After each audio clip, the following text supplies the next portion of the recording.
कृपा करके आप हमको थोड़ा बिल्वपत्र का महात्म्य बताओ कि बिल्वपत्र की क्या महिमा है। तब कहते हैं सूत जी महाराज, सुनो महात्माओं,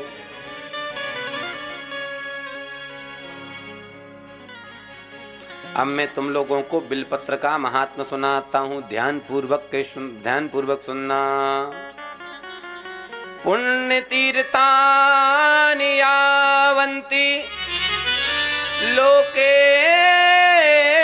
सो प्रथितान्यपि तानि सर्वाणि तीर्थानि बिल्वमूले वसन्ति। संसार के जितने भी तीर्थ हैं, सारे तीर्थ बिल्वपत्र के मूल में। तानि सर्वाणि तीर्थानि बिल्वमूले वसन्ति।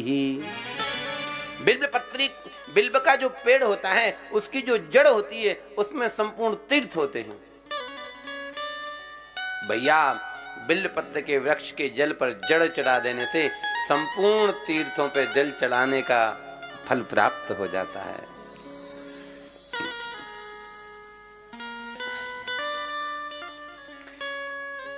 सूत जी कहते हैं, भगवान शिव के पूजन में संपूर्ण सामग्री हो और बिल्वपत्र ना हो तो आपकी पूजा अधूरी है। क्या है पूजा? अधूरी। और कोई भी सामग्री ना हो तो सर्वा भावे बिल्वपत्रम अर्पणीयम महेश्वरा। कुछ भी नहीं है, बेलपत्र है तो दुग्धम समर्पयामि कह के बिल्वपत्र चढ़ा दो, दूध चढ़ जाएगा। फलम कह के बिल्वपत्र चढ़ा दो, फल भगवान फल रूप में स्वीकार कर लेंगे। एक बिल्वपत्र ही ऐसा है जिसको भोले बाबा इतना पसंद करते हैं कि जिस रूप में चढ़ाओ उसी रूप में स्वीकार करते हैं। पूजयेत बिल्वमूलम यो गंध पुष्पादिभिर्नरा शिवलोकमवाप्नोति संततिर्वर्धते सुखम। जिस व्यक्ति को चाहिए कि मेरा कुल परिवार खानदान खूब बढ़े, सब संस्कारी हो, तो भैया भगवान शिव के पूजन के साथ साथ बिल्व वृक्ष का भी पूजन करना चाहिए। और ध्यान से सुन लो, बिल्वपत्र उतारते वक्त बिल्व के वृक्ष की जो डंडी है वो नहीं तोड़ना चाहिए। बिल्व को ही उतारना चाहिए। और कैसे उतारना चाहिए? सबसे पहले जाओ, तानि सर्वाणि तीर्थानि लोकेषु पतितान्यपि। प्रार्थना करो, हे बिल्व भगवान, आप में संपूर्ण तीर्थ विद्यमान रहते हैं, मैं आपको क्षति नहीं पहुंचा रहा हूं, फिर मैं आपको भगवान शिव की प्रसन्नता के लिए लेने आया हूं।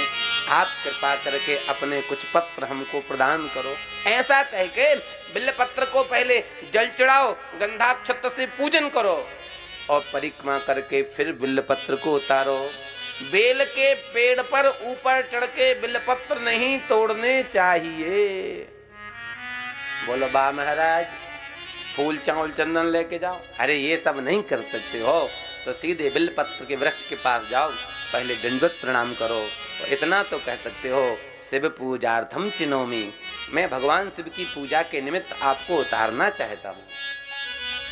तुलसी और बिल्वपत्र को अपने उपयोग के लिए कभी भी नहीं उतारना चाहिए। बिल्व के वृक्ष के नीचे दीपक की बड़ी महिमा। जैसे तुलसी का दीपदान करते ना, ऐसे बिल्व का भी दीपदान करना चाहिए। वास्तु के अनुसार घर के सामने कांटे का वृक्ष नहीं होना चाहिए। शास्त्र में लिखा है, वास्तु के अनुसार अगर कोई व्यक्ति आपको ज्यादा परेशान करे, थोड़ा खर्चा करो और उसके घर के आगे 2-4 कांटे के पेड़ लगवा दो, अपने आप तंगी में मर जाएगा। बहुत खतरनाक होता कांटे का वृक्ष घर के सामने, बहुत कलह होता उसके घर में। तो वास्तु के अनुसार घर के आगे कांटे का वृक्ष नहीं होना चाहिए। लेकिन निवेदन करूं, बिल्व वृक्ष अगर घर के आगे लगा होगा तो आपको दोष बिल्कुल नहीं होगा, बल्कि भगवती की कृपा होगी। बेल वृक्ष में कांटे जो होते हैं, पर उसमें दोष नहीं है लगाने, वो लग सकता है। भैया बिल्व मूले दीपमाला या कल्पयति सादरम सा तत्व ज्ञान संपन्नो महेशांतर्गतो भवेत। नित्य प्रति सायंकालीन जो व्यक्ति बिल्व वृक्ष के नीचे दीप दान करते हैं, उनके यहाँ लक्ष्मी जी अखंड रूप से निवास करती हैं। और भैया मजे की बात, घर में बैठ के जो माला करोगे उसका फल मिलेगा कम।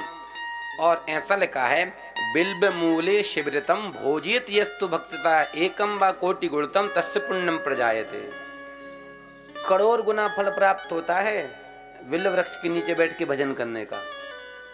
आपकी इच्छा है कि हमको शंकर पार्वती को भोजन कराना है, तो सुंदर खीर बनाओ और मालपुआ, और बिल्व वृक्ष के नीचे एक ब्राह्मण पति पत्नी को भोजन कराओ। तो ब्राह्मण पति पत्नी को भोजन कराने से साक्षात भगवान शंकर और पार्वती को भोजन कराने का फल प्राप्त होता है। ऐसी महिमा है बिल्व वृक्ष की। लिखा है, बिल्व मूले क्षीर युक्तम, क्षीर मतलब दूध, अन्नेन आज्येन संयुतम, अन्न और आज्य मतलब घी से मिला हुआ, यो ददाति शिव भक्ता न जायते। ध्यान से सुनना आप लोग, अगर व्यापार में थोड़ा ज्यादा घाटा लग रहा हो, नहीं चल रहा हो, बड़ी तंगी चल रही हो, तो खीर घी में घी डाल के उस खीर को बिल्व वृक्ष के नीचे भगवान शिव को अर्पित करो और ब्राह्मण को जिमाओ। ऐसा लिखा है, सा दरिद्रो न जायते, उसके कई जन्मों की दरिद्रता दूर हो जाती है। बिल्व की भैया बड़ी महिमा है।